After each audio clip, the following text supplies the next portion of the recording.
ये योजना 100% महिलाओं के लिए है, माताओं के लिए है। आने वाले समय में जब मैनिफेस्टो आएगा तो आप देखेंगे समाजवादी पार्टी के मैनिफेस्टो में बहुत सारी योजनाएं ऐसी होंगी जो सीधी सीधी महिलाओं से, माताओं से, बहनों से और बेटियों से जुड़ी हुई योजना होंगी। तो बेटी, बहन और मां के लिए योजनाएं लेकर के समाजवादी पार्टी आएगी मैनिफेस्टो के तहत। और बहुत सारे आप में से लोग जानते होंगे कि सबसे अच्छी स्कीम 1090 अगर किसी ने शुरू की थी तो वो समाजवादी सरकार में शुरू हुई थी। उसको आज खत्म कर दिया गया है, बजट नहीं दिया जा रहा है, चौपट कर दिया गया है। वो ऐसी योजना थी जो हमारी बहनों और माताओं की मदद करती थी। परिवार की जगह कार्यकर्ताओं को टिकट में तरजीह देने की जो नीति है, क्या उसके चलते पड़ा तो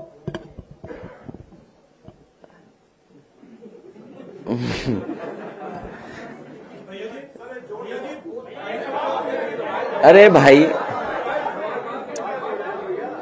मैंने हमारे पत्रकार साथी, मैं बधाई देता हूं भारतीय जनता पार्टी को कि कम से कम हमारी समाजवादी विचारधारा का विस्तार हो रहा है। जिन्हें टिकट हम नहीं दे पा रहे हैं उन्हें टिकट वो दे रहे हैं।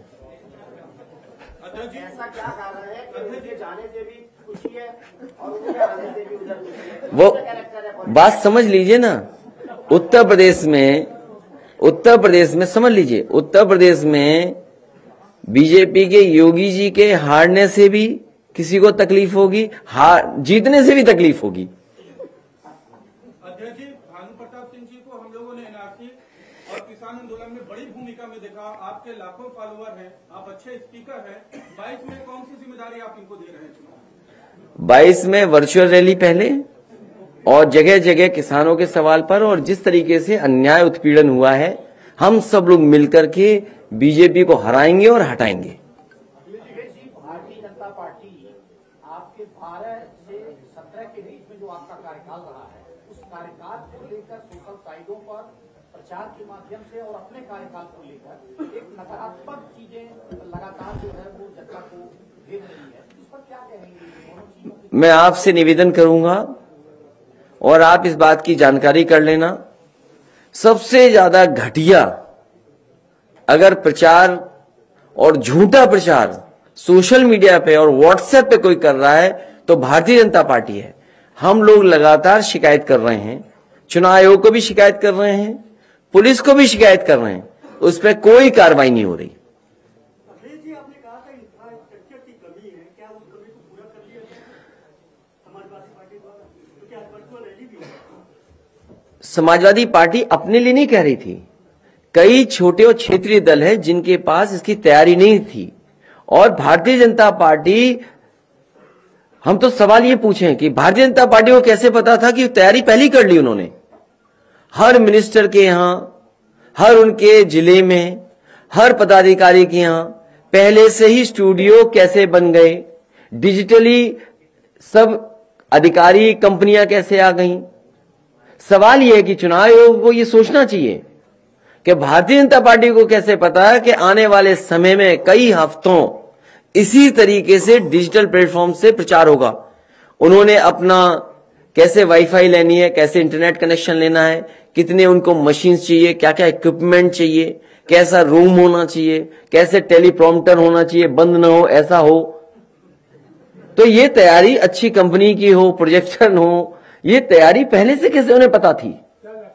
दूसरे दलों को तो तब पता लगा जब चुनाव आयोग ने तय किया। इस भारतीय जनता पार्टी को कैसे पता था कि इनके मंत्रियों के यहां, इनके संगठन के लोगों के यहां, इनके प्रचार करने वाले लोगों के यहां पहले से ही चीजों का बनना? इसका मतलब यह था कि सरकार को पता था, भारतीय जनता पार्टी को पता था कि आने वाले समय में चुनाव इसी तरह होने जा रहा है। हम समाजवादी पार्टी के लिए नहीं कह रहे हैं। आप मुझे बताइए पत्रकार साथी, जिससे कनेक्ट करना हो यूपी में कहीं भी इंटरनेशनली, इस कमरे में बैठ करके हम और आप कनेक्ट हो सकते हैं। तो हम तो इक्विप्ड पहले से हैं इस चीज के लिए। लेकिन जो और क्षेत्रीय दल है, सहयोगी दल हैं, वो कैसे इक्विप्ड होंगे? उनकी तो प्रेस कॉन्फ्रेंस भी नहीं होगी। अगर मान लीजिए कोई क्षेत्रीय दल है, अगर प्रेस कॉन्फ्रेंस करना जाए तो उसको स्पेस ही नहीं मिलेगा। अखबार में तो भूल जाइए स्पेस, टीवी पे तो कहीं एक सेकंड भी नहीं दिखाई देगा।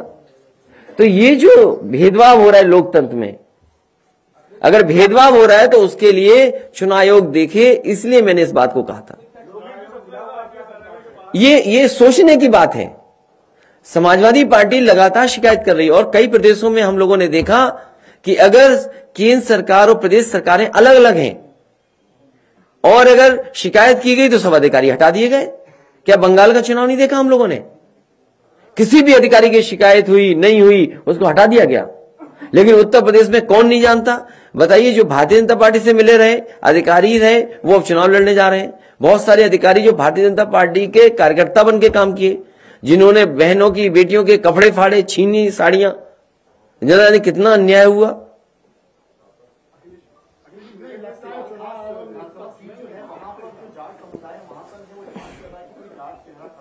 अरे इसकी आपको क्यों चिंता होनी चाहिए? ये तो गठबंधन है, किसी जगह टिकट मिलेगी, किसी जगह टिकट नहीं मिलेगी किसी को। और गठबंधन में यही होता है कि हम एक दूसरे का सहयोग करें।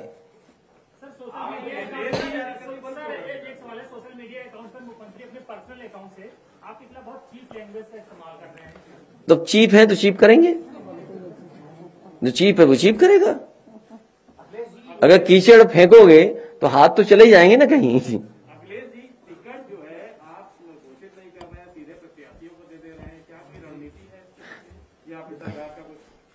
नहीं, भीतर का तो आज के जमाने में क्या है, जो जिसको फॉर्म मिलता है वो फेसबुक पे डाल देता है 1 सेकंड में।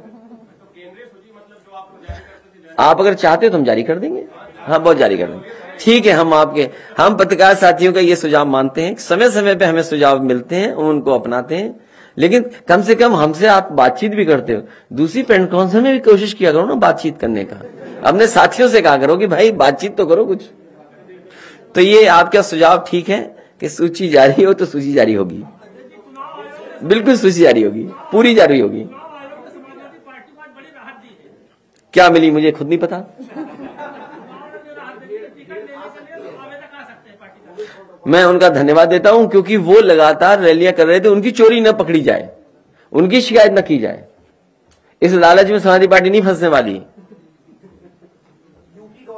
बीजेपी की शिकायतें देखी कितनी हुई, कैसे कर रहे हैं सब कार्यक्रम। यूपी गवर्नमेंट ने 2 बड़े इन्वेस्टर समिट किए जिसमें करोड़ों रुपए खर्च किए और दावा किया कि 4 लाख के ऊपर इन्वेस्टमेंट हुए हैं उत्तर प्रदेश में। इसको क्या देखेंगे, किस तरह?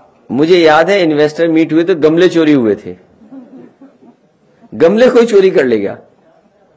और जो एमओयू हुए हैं, यही तो दुख है। इस बात का दुख यही है कि भारतीय जनता पार्टी अपने इन्वेस्टमेंट को नहीं बताना चाहती। 1 डिस्ट्रिक्ट 1 प्रोडक्ट के तहत किस जिले में और किस प्रोडक्ट के लिए कितना बजट दिया, ये नहीं बताना चाहती। जब एमओयू हुए सोलर एनर्जी के तो उसमें आपने बजट कितना रखा, ये नहीं बताया। तो आखिरकार भारतीय जनता पार्टी बताए कि इतने बड़े पैमाने पे एमओयू साइन हुए, इतनी बड़ी बड़ी तैयारी के साथ इन्वेस्टमेंट मीट हुई, वो जमीन पर क्या उतरा है, कारखाने कहां लगे, उद्योग कहां लगे, क्या हवा हवाई रहे। और फिर ये आदत कहां से लाए चोरी करने की। जो इनके विकास के विज्ञापन थे वो सब चोरी की तस्वीरें। कारखाना अमेरिका का, फ्लाईओवर बंगाल का, आपका एयरपोर्ट चीन का।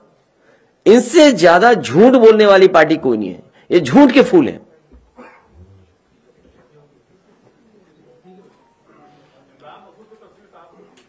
नहीं, अब उनकी मर्जी है, मैं क्या कह सकता हूं। अब चुनाव शुरू हो गया, अब चुनाव शुरू हो गया।